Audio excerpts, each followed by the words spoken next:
The Gospel according to St. Mark, chapter 14, beginning to read at verse 1. Now the Passover and the festival of unleavened bread were only 2 days away. And the chief priests and the teachers of the law were scheming to arrest Jesus secretly and kill him. But not during the festival, they said, or the people may riot. While he was in Bethany, reclining at the table in the home of Simon the leper, a woman came with an alabaster jar of very expensive perfume made of pure nard. She broke the jar and poured the perfume on his head. Some of those present were saying indignantly to one another, "Why this waste of perfume? It could have been sold for more than a year's wages and the money given to the poor."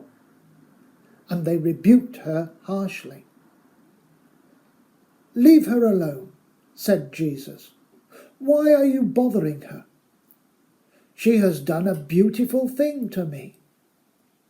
The poor you will always have with you, and you can help them any time you want. But you will not always have me. She did what she could. She poured perfume on my body beforehand to prepare for my burial.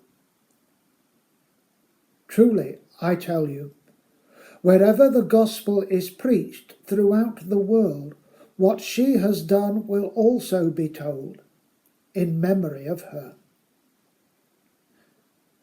Then Judas Iscariot, one of the 12, went to the chief priests to betray Jesus to them. They were delighted to hear this and promised to give him money. So he watched for an opportunity to hand him over. Mark moves to describe the events leading up to Jesus' crucifixion. He draws attention to the fact that all this happened around the feast of Passover. This was the festival where the Jews remembered how they were freed from slavery in Egypt. This was also a time when Jerusalem would be full of pilgrims and when tension would be high.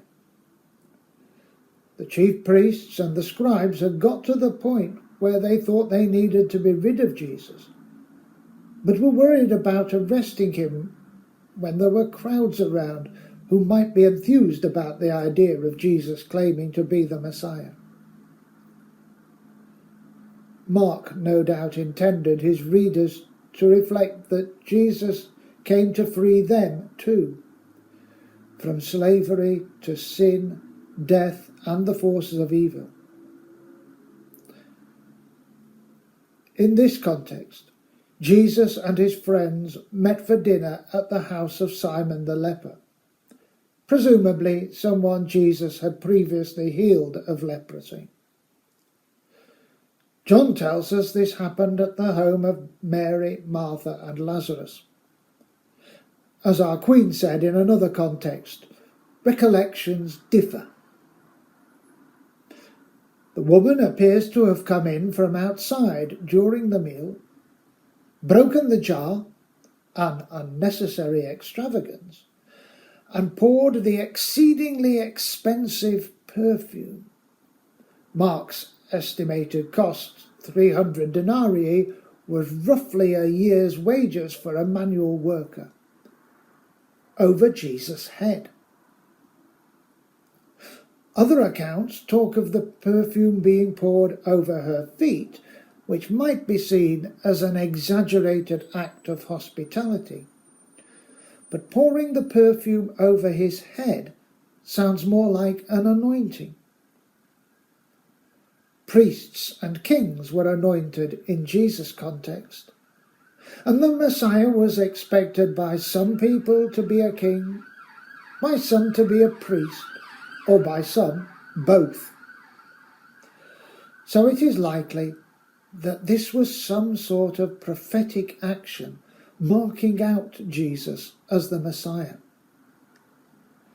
This would probably be why this action would be remembered wherever the gospel was preached, not only in memory of the woman, but also in memory of the meaning of her action. In doing what she did, she attested that Jesus was King, Lord, and Messiah, and also showed him how very much she loved and adored him. Jesus' words, "The poor you always have with you," should not be understood as implying that it was not important to feed the poor, but suggest that the bystanders were lacking in their sense of occasion. Jesus was about to offer up his life for his friends.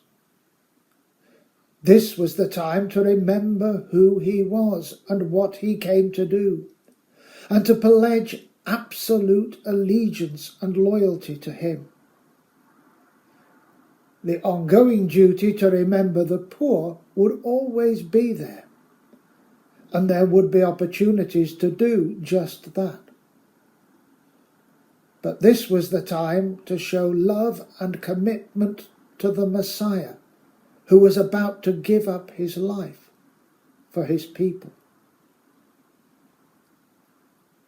The next thing we hear is that Judas, one of Jesus' disciples, goes to those who are plotting to kill him, offering to betray him. Mark does not tell us that he asked for money, but merely that the plotters offered it. What most people find difficult to understand is why Judas would do such a thing. There have been various attempts to find excuses for Judas' actions because, on the face of it, it would seem to be a very horrible thing to do, to betray the one you had believed to be the Messiah and served for 3 years.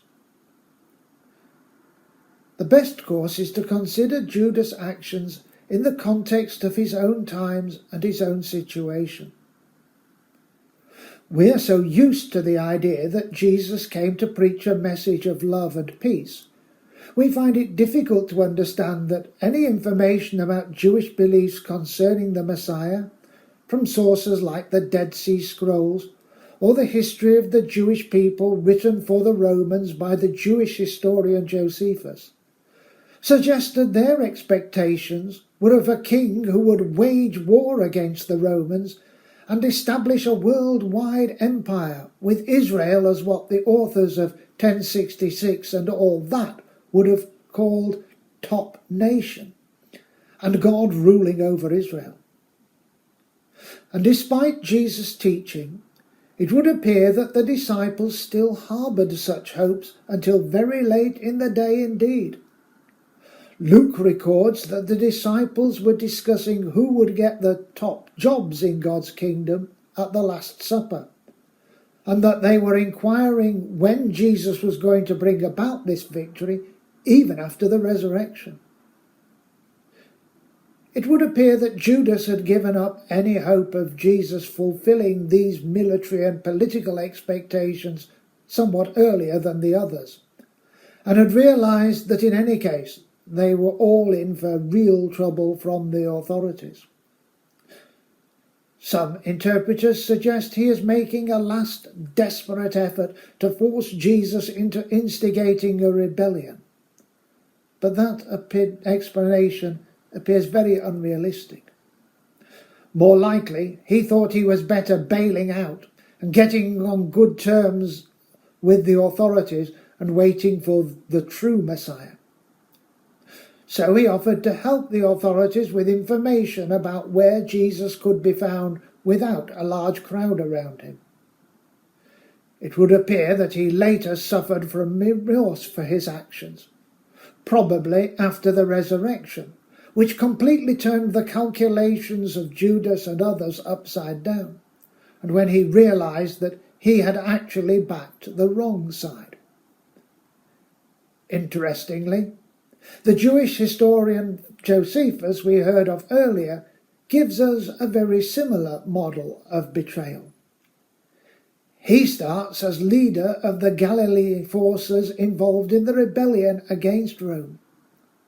But when he is defeated, he receives a rather convenient prophetic vision that Vespasian, the Roman general tasked with pushing down the Jewish revolt, was God's chosen agent to punish his unfaithful people, and moreover that Vespasian would be elected emperor.